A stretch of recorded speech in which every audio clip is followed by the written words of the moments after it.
Mary Elizabeth Jenkins, later known as Mary Surratt, was born to Archibald and Elizabeth Ann Jenkins on a tobacco plantation near the southern Maryland town of Clinton. Sources differ as to whether she was born in 1820 or 1823. There is an uncertainty as to the months as well, but most sources say May. She had two brothers, John Jenkins, born in 1822, and James Jenkins, born in 1825. Her father died in the fall of 1825 when Mary was either 2 or 5 years old, and Mary's mother then inherited their property. Although her father was non-denominational Protestant and her mother Episcopalian, Surratt enrolled in a private Roman Catholic girls' boarding school, the Academy for Young Ladies in Alexandria, Virginia, on the 25th of November, 1835. Mary's maternal aunt, Sarah Latham Webster, was a Catholic, which may have influenced where she was sent to school. Within 2 years, Mary converted to Roman Catholicism and adopted the baptismal name of Maria Eugenia. She stayed at the Academy for Young Ladies for 4 years, leaving in 1839 when the school closed. She remained an observant Catholic for the rest of her life. Mary Jenkins met John Harrison Surratt in 1839. His family had settled in Maryland in the late 1600s. An orphan, he was adopted by Richard and Sarah Neal of Washington, D.C., a wealthy couple who owned a farm. The Neals divided their farm among their children, and Surratt inherited a portion of it. His background has been described by historian Kate Clifford Larson as questionable, and he had fathered at least one child out of wedlock. They married in August 1840. John converted to Roman Catholicism prior to his marriage, and the couple may have wed at a Catholic church in Washington, D.C. John purchased a mill in Oxton Hill, Maryland, and the couple moved there. The Surratts had 3 children over the next 3 years. Isaac, born on the 2nd of June 1841, Elizabeth Susanna, nicknamed Anna, born on the 1st of January 1843, and John Jr., born April 1844. In 1843, John Surratt purchased from his adoptive father 236 acres of land, straddling the D.C.-Maryland border, a parcel named Foxhall, approximately the area between Wheeler Road and Owens Road today. Richard Neal passed away in September 1843, and a month later John purchased 119 acres of land adjoining Foxhall. John, Mary Surratt and their children moved back to John's childhood home to live in the District of Columbia in 1845 to help John's mother run the Neal farm. But Sarah Neal fell ill and passed away in August 1945. Shortly before her death, deeded the remainder of the Neal farm to John. Mary Surratt became involved in raising the funds to build St. Ignatius Church in Oxon Hill, but John was increasingly unhappy about his wife's religious activities. His behaviour deteriorated over the next few years. John drank heavily, often failed to pay his debts, and his temper was increasingly volatile and violent. In 1851, the Neal farmhouse burned to the ground. An escaped family slave was suspected of setting the blaze. John found work on the Orange and Alexandria Railroad. Mary moved with her children into the home of her cousin Thomas Jenkins in nearby Clinton. Within a year, John purchased 200 acres of farmland near what is now Clinton, and by 1853 he constructed a tavern and an inn there. Mary initially refused to move herself and the children into the new residence. She took up residence at the old Neal farm, but John sold both the Neal farm and Foxhall in May 1853 to pay debts, and she was forced to move back in with him in December. With the money he earned from the tavern and the sale of his other property, on the 6th of December 1853, John Surratt bought a townhouse in Washington, D.C. and began renting it out to tenants. The area around the tavern was officially named Surrattsville the same year. Although Surrattsville was a well-known crossroads, the community did not amount to much. Just the tavern, a post office, inside the tavern, a forge, a dozen or so houses, some of them log cabins. John Surratt was the hamlet's first postmaster. He expanded his family's holdings by selling off land, paying down debt, and starting his own businesses. Over the next few years, Surratt acquired or built a carriage house, corn crib, general store, forge, granary, gristmill, stable, tobacco curing house, and wheelwright shop. By 1857, Surratt had sold all but 600 acres of the family's formerly extensive holdings, which represented about half the 1,200 acres he had originally owned. In 1858, Mary wrote a letter to a local priest telling him that Surratt was drunk every single day. In 1860, St. Thomas Manor School closed and Isaac found work in Baltimore, Maryland. The Surratt sold another 100 acres of land, which enabled Anna to remain at the Academy for Young Ladies and John Jr. to enroll at St. Charles College, Maryland. The couple also borrowed money that same year against the townhouse in Washington, D.C., and at some point used the property as collateral for a $1,000 loan. John Surratt collapsed suddenly and passed away on either the 25th of August or 26th of August in 1862. The cause of death was a stroke. The Surratt family affairs were in serious financial difficulties. John Jr. and Anna both left school to help their mother run the family's remaining farmland and businesses. On the 10th of September 1862, John Jr. was appointed postmaster of the Surrattsville Post Office. By 1864, Mary Surratt found that her husband's unpaid debts and bad business deals had left her with many creditors. Mary was tired of running the farm, tavern, and other businesses without her son's help. In 1864, she began considering moving a townhouse into the city. On the 1st of October 1864, she took possession of a townhouse in Washington, D.C. The grey brick house had 4 stories and stood on a lot of 29 feet wide and 100 feet deep. Surratt began moving her belongings into the townhouse that month, and on the 1st of November 1864, Anna and John Jr. took up residence there. Mary Surratt herself moved into the home on the 1st of December. The same day, she leased the tavern in Surrattsville to a former Washington, D.C. policeman and Confederate sympathizer, John M. Lloyd, for $500 a year. On the 30th of November, the 8th of December, and the 27th of December, Mary Surratt advertised for lodgers in the Daily Evening Star newspaper. She initially said that she wanted only lodgers who were known to her personally or were recommended by friends, but in her advertisement she said the rooms were available for 4 gentlemen. Some scholars have raised questions about Surratt's move into the city. Historians Kate Larson and Rob Chamberlain have noted that although there is no definite proof, a case can be made that Surratt made the move to the city in furtherance of her and her son's espionage activities. For example, Larson and Chamberlain say that on the 21st of September 1864, John Surratt wrote to Louis J. Wakeman observing that the family's plans to move up to the city were advancing rapidly, on account of certain events having turned up. Perhaps a cryptic reference to either his Confederate activities in general or the conspiracy to kidnap or unalive Lincoln.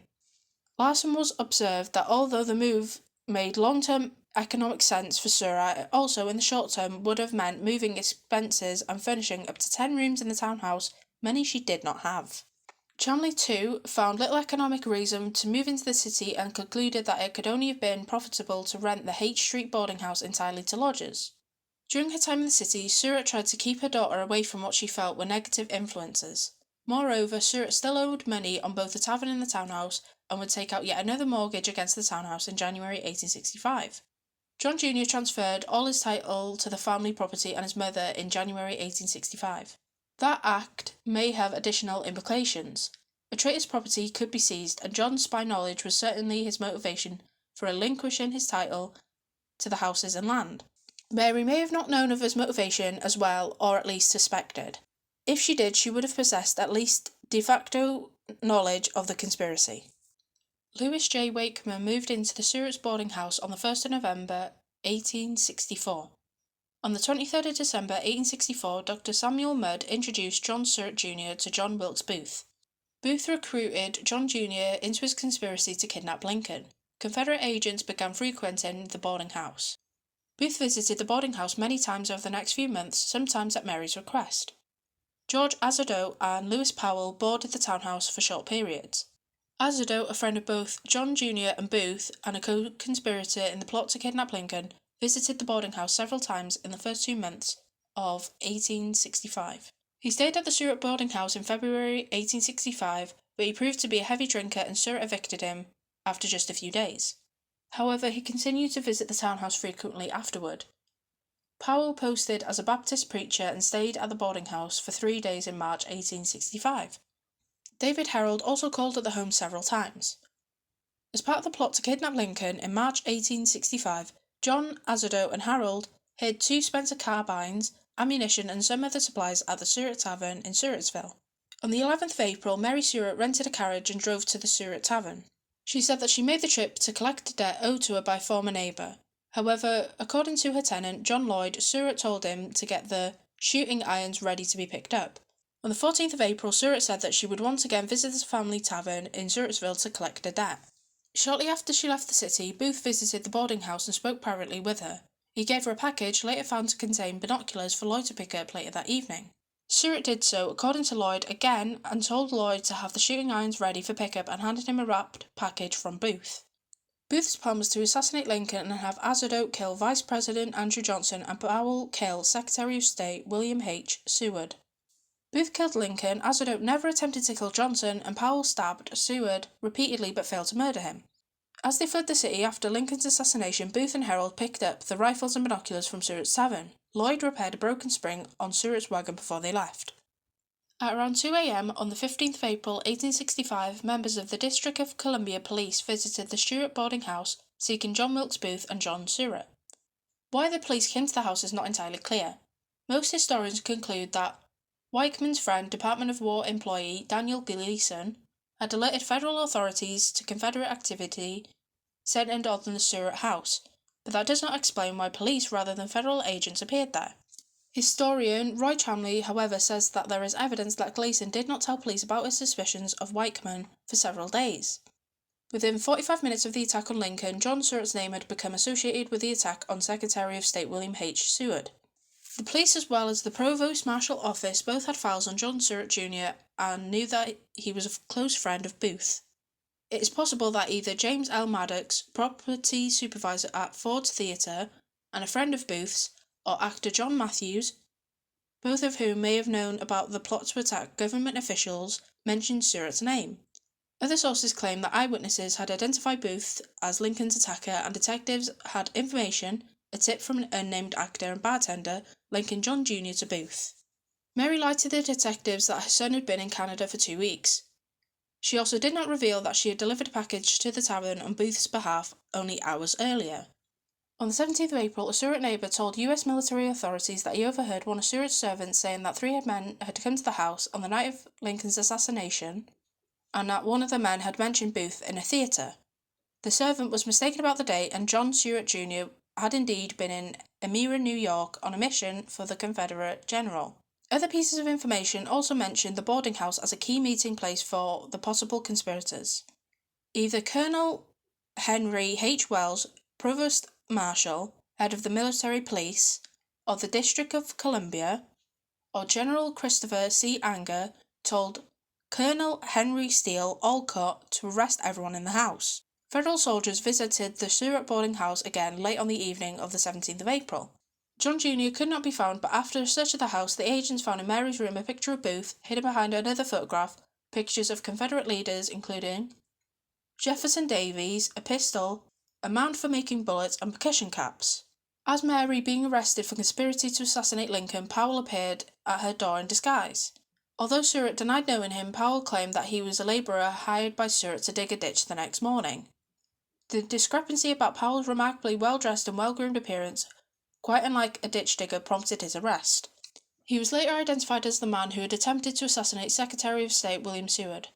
After her arrest, she was held at an annex to the old Capitol Prison before being transferred to the Washington Arsenal on the 30th of April. 2 armed guards stood before the door to a cell from the beginning of her imprisonment until her death. The other arrested conspirators had their heads enclosed in a padded canvas bag to prevent a suicide attempt. Sources disagree as to whether Surratt was also forced to wear it. Although the others wore iron mancles on their feet and ankles, she was not manacled. Rumours to the contrary were raised by reporters to the trial who could not see her or heard the clank of chains about her feet. The rumours were repeatedly investigated and denied.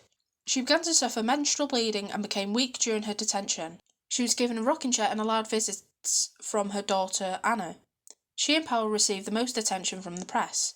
The Northern press was highly critical of her, claiming that she had a criminal face due to her small mouth and dark eyes. John Surratt Jr. was in Elmira at the time of the assassination, delivering messages on behalf of the Confederate general. After learning of Lincoln's death, he fled to Montreal, Quebec, Canada.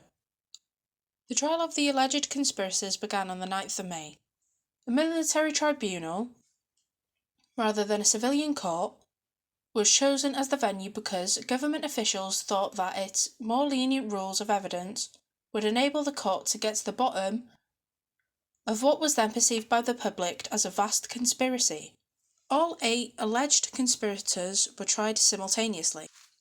Historians have conflicting views regarding Surratt's innocence. A room on the northeast corner of the 3rd floor of the arsenal was made into a courtroom, and the prisoners were brought into the room through a side door, which prevented them from passing by or being harassed by spectators. Surratt was given special considerations during the trial because of her illness and gender. In the courtroom, she sat apart from all the other prisoners. Sources differ as to whether an armed guard sat on either side of her, as was done for the other prisoners during the trial. While others wore wrist and ankle manacles in the courtroom, she didn't. She was also permitted a bonnet, fan, and a veil to hide her face from spectators. As her illness worsened during the trial, she was moved to a larger and more comfortable prison cell. Surratt was charged with abetting, aiding, concealing, and counselling, and harbouring her co-defendants. The federal government initially attempted to find legal counsel for her and others, but almost no attorneys were willing to take the job for fear that they would be accused of disloyalty to the Union. Surratt retained Reverdy Johnson as her legal counsel. A member of the military commission trying the conspirators challenged Johnson's right to defend Surratt, as he had objected to requiring loyalty oath from the voters after the 1864 presidential election. After much discussion, this objection was withdrawn, but damage had been done to his influence, and he did not attend most of the court sessions. Most of Surratt's legal defence was presented by 2 other lawyers, Frederick Aiken and John Wesley Clampett. The prosecution's strategy was to tie Surratt to the conspiracy. Powell's arrival at a boarding house 3 days after the president's murder was critical evidence against her, the government argued. The prosecution presented 9 witnesses, but most of the case rested on the testimony of just 2 men, John M. Lloyd and Louis J. Wakeman. Lloyd testified on the 13th and 15th of May, 1865, on the hiding of the carbines and other supplies at the tavern in March. Lloyd testified on the 13th and 15th of May, 1865, on the hiding of the carbines and other supplies at the tavern in March, and the 2 conversations he had had with her, which she told him to get the shooting irons ready. Wakeman's testimony was important as it established an intimate relationship between her and the other conspirators. Wakeman testified from the 16th to 19th of May and said that he had resided in the boarding house since November 1864. Wakeman had driven Surratt to the tavern on the 11th and 14th of April, confirmed that she and Lloyd had spent much time in private conversation, testified that he saw Booth give her a package of binoculars, and attested that she had turned the package over to Lloyd. Wakeman also testified at length about Surratt's family's ties to the Confederate spy and courier rings operating in the area and their relationships with Azoto and Powell. Other prosecution witnesses reinforced Wakeman's testimony. Emma Offnett, Lloyd's sister-in-law, testified that she saw but did not hear Surratt speaking for long periods of time with Lloyd on the 11th and 14th of April. Government agents testified about their arrest of Surratt, Powell's arrival, and her denial that she knew Powell. The fact that Powell sought refuge in the boarding house after Lincoln's murder left a bad impression on her. Surratt's refusal or failure to recognise him also weighed against her. The agents also testified about their search of the house and the evidence, the photographs, the weapons, etc. discovered there. Lloyd's testimony was the most important for the prosecution's case, for it indicated that she had played an active role in the conspiracy in the days before Lincoln's death. The prosecution rested its case on the 22nd of May. The defence strategy was to impeach the testimony of the key prosecution witnesses, Lloyd and Wakeman. It also wished to show that she was loyal to the Union, her trips to Surrattville were an innocent nature, and she had not been aware of Booth's plans. There were 31 witnesses who testified for the defence. George H. Calvert testified that he had pressed Surratt to pay a debt. Bennett Gwynn said Surratt had sought payment from John Northey to satisfy the Calvert debt, and Northey agreed that he had received a letter from Surratt for him to appear at the tavern on the 11th of April to pay what was owed. Several witnesses alleged Lloyd's character by testifying about his alcoholism, while others said that he was too intoxicated on the day of Lincoln's assassination to remember that day clearly. Augustus Howell, a Confederate agent, testified Wakeman as an untrustworthy witness as he had sought to become a Confederate spy himself.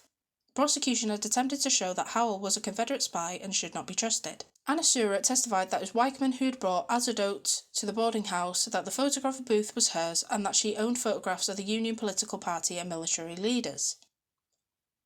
Anna denied ever overhearing any discussions of disloyal activities or ideas in the boarding house, and that Booth's visits to the house were always short.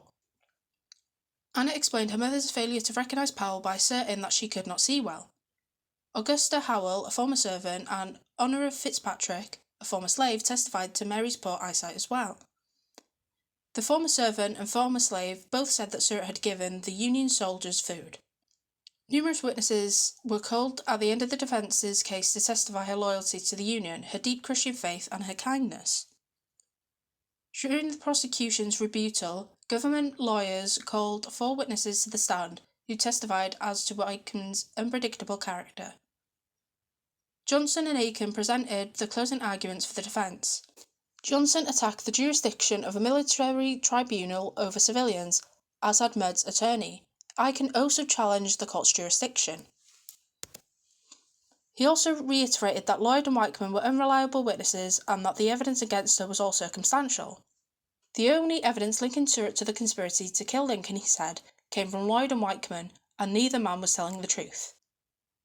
Dorothy Cundan has written that there is evidence that the latter's perjured testimony was suborned by Secretary of War Edwin M. Saturn. Judge Advocate John Bingham presented the closing argument for the prosecution. The military tribunal had jurisdiction, he said, not only because the court itself had ruled at the beginning of the trials that it did because there were crimes committed in a military zone during the time of war and against high government officials in carrying out treasonous activities. Bingham pointed out that Surratt's boarding house was where the conspiracy was planned, and Azodote, Booth and Powell had all met with Surratt.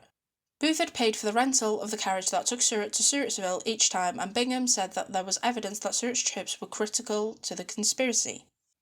Bingham also said that Lloyd's testimony had been corroborated by others and that his unwillingness to reveal the catch of weapons in the tavern was prompted by his subservient tenant relationship to Surratt. Bingham concluded by reiterating the government's key point: Powell had returned to Stewart's house without seeking Surratt, and that alone was proof of her guilt. Bingham also pointed out for the tribunal that the charge a person was indicted for was irrelevant. Under the law of conspiracy, if one person carries out a crime, all conspirators are guilty of the same crime. The trial ended on the 28th of June, 1865. Surratt was so ill on the last 4 days of the trial that she was permitted to stay in a cell. The military tribunal considered guilt and sentencing on the 29th and 30th of June. Surratt's guilt was the second last to be considered, as a case had problems of evidence and witness reliability. The sentence was handed down on the 30th of June. The military tribunal found her guilty on all charges but 2. A death sentence required for 6 of the 9 votes of the judges. Surratt was sentenced to death, the first woman executed by the federal government. The sentence was announced publicly on the 5th of July. When Powell learned of his sentence, he declared that she was completely innocent of all charges. The night before the execution, Surratt's priest and Anna Surratt both visited Powell and elicited from him a strong statement declaring Mary innocent. Although it was delivered to Captain Christian Rath, who was overseeing the execution, Powell's statement had no effect on anyone with authority to prevent Surratt's death. George Azodote bitterly condemned her, implicating her further in the conspiracy. Powell's was the only statement by a conspirator exonerating Surratt. Anna Surratt pleaded repeatedly for her mother's life with Judge Advocate General Joseph Holt, but he refused to consider clemency. She also attempted to see President Andrew Johnson several times to beg for mercy, but was not granted permission to see him.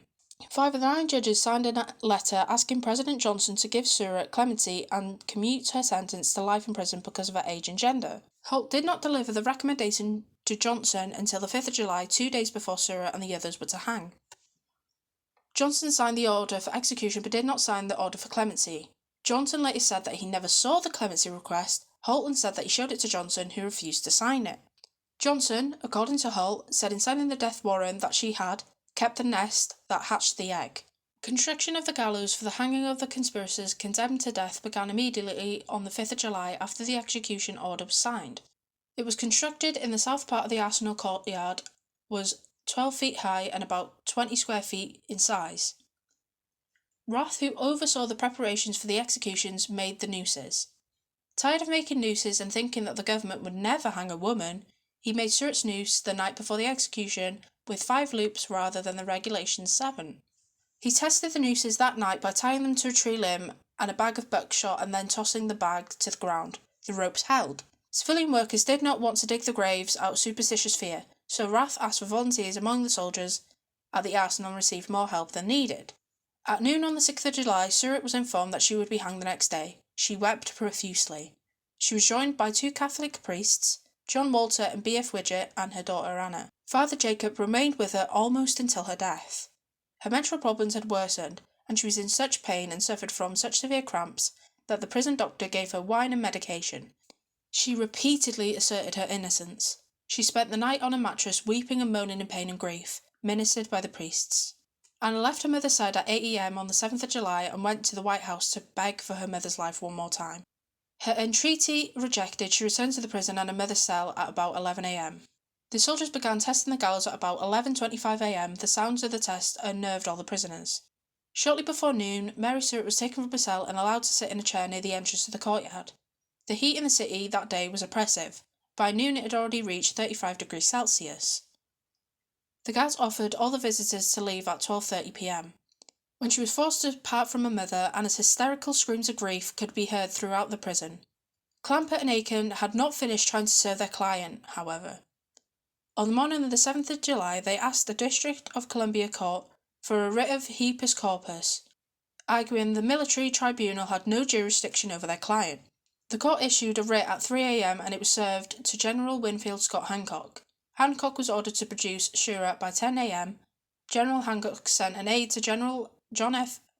Hartcraft, who commanded the Old Capitol Prison, ordered him not to admit any U.S. Marshal, as that would prevent Marshall from serving a similar writ on Handcraft.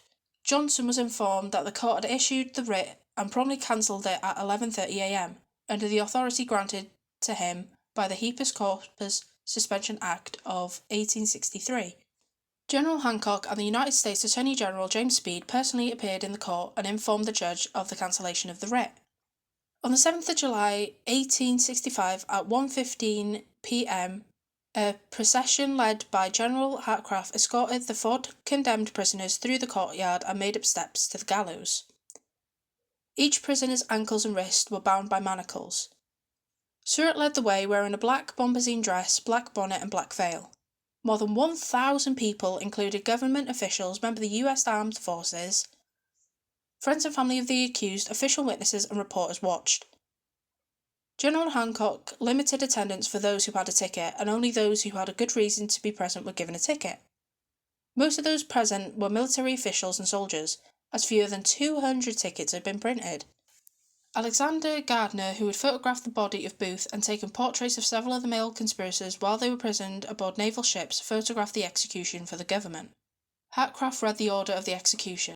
Surratt, either weak from the illness or swooning in fear, perhaps both, had to be supported by 2 soldiers and her priests. The condemned were seated in chairs, Surratt almost collapsing in hers.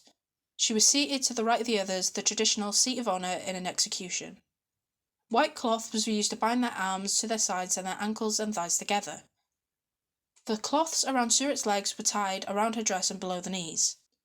Each person was ministered by a member of the clergy. From the scaffold, Powell said, "Miss Surratt is innocent, she doesn't deserve to die with the rest of us." Fathers Jacob and Widgett prayed over her and held a crucifix to her lips. About 16 minutes elapsed, and from the time the prisoners entered the courtyard until they were ready for execution, Surratt's bonnet was removed and the noose put around her neck by a U.S. Secret Service officer. A white bag was placed over the head of each prisoner after the noose was put in place. She complained about the bindings about her arms hurt, but the officer preparing said, "Well, it won't hurt long." Finally, the prisoners were asked to stand and move forward a few feet to the nooses. The chairs were removed. Her last words spoken to the guards as she fell forward to the drop were, "Please don't let me fall." Surratt and the others stood on the drop for about 10 seconds and then Captain Rath clapped his hands. 4 soldiers from Company F of the 14th Veteran Reserve knocked out the supports holding the drops in place. The condemned fell. Surratt, who had moved forward enough to barely step into the drop, lurched forward, slipped halfway down the drop, her body snapping tight at the end of the rope, swinging back and forth. She appeared to die relatively quickly with little struggle. Azadout's stomach heaved once and his legs quivered, then he was still. Herold and Powell struggled for nearly 5 minutes, strangling to death. Each body was inspected by a physician to ensure that death had occurred. The bodies of the executed were allowed to hang for about 30 minutes and soldiers began to cut them down at 1:53 p.m. A corporal raced to the top of the gallows and cut down Azadote's body, which fell to the ground with a thud. He was reprimanded, and the other bodies were cut down more gently. Herold's body was next, followed by Powell's. Surratt's body was cut down at 1:58 p.m. As Surratt's body was cut loose, her head fell forward. A soldier joked, "She makes a good bow," and was rebuked by an officer for his poor use of humour. Upon examination, the military surgeons determined that no one's neck had been broken by the fall. The manacles and both bindings were removed, but not the white execution masks, and the bodies were placed into the pine coffins. The name of each person was written on a piece of paper by acting assistant Adjutant R.A. Watts and inserted into a last file, which was placed into the coffin. The coffins were buried against the prison wall in shallow graves just a few feet from the gallows. A white picket fence marked the burial site. The night that she died, a mob attacked Surratt's boarding house and began stripping it of souvenirs until the police stopped them. Anna Surratt unsuccessfully asked for her mother's body for 4 years. In 1867, the War Department decided to tear down the portion of the Washington arsenal where the bodies of Surratt and the other executed conspirators lay. On the 1st of October 1867, the coffins were disinterred and reburied in warehouse number 1 at the arsenal, with a wooden marker placed at the head of each burial vault. Booth's body lay alongside them. In February 1869, Edwin Booth asked Johnson for the body of his brother. Johnson agreed to turn the body over to the Booth family, and on the 8th of February, Surratt's body was turned over to the Surratt family. She was buried in the Mount Olivet Cemetery in Washington, D.C. on the 9th of February 1869. Lloyd is buried 100 yards from her grave in the same cemetery. Anna Surratt moved from the townhouse on H Street and lived with friends for a few years, ostracised from society. She married William Tonry, a government clerk. They lived in poverty for a while after he was dismissed from his job, but in time he became a professor of chemistry in Baltimore and the couple became better off. The stain of her mother's unaliving left Anna mentally imbalanced and she suffered from periods of extreme fear and bordered on insanity. She passed away in 1904. After the dismissal of charges against him, John Jr. married and he and his family lived in Baltimore near his sister Anna. He had 7 children, the only one of Mary's children with issue. Isaac Surratt also returned to the United States and lived in Baltimore. He passed away unmarried in 1907. Isaac and Anna are buried on either side of their mother in Mount Olivet Cemetery. John Jr. was buried in Baltimore in 1916. In 1968, a new headstone with a brass plaque replaced the old defaced headstone over Mary Surratt's grave. Mary Surratt's boarding house still stands and was listed on the National Register of Historic Places in 2009. Those interested in Mary Surratt formed the Surratt Society. The Surrattsville Tavern and House are historical sites run today by the Surratt Society as a historic house museum. The Washington Arsenal is now Fort Leslie J. McNair.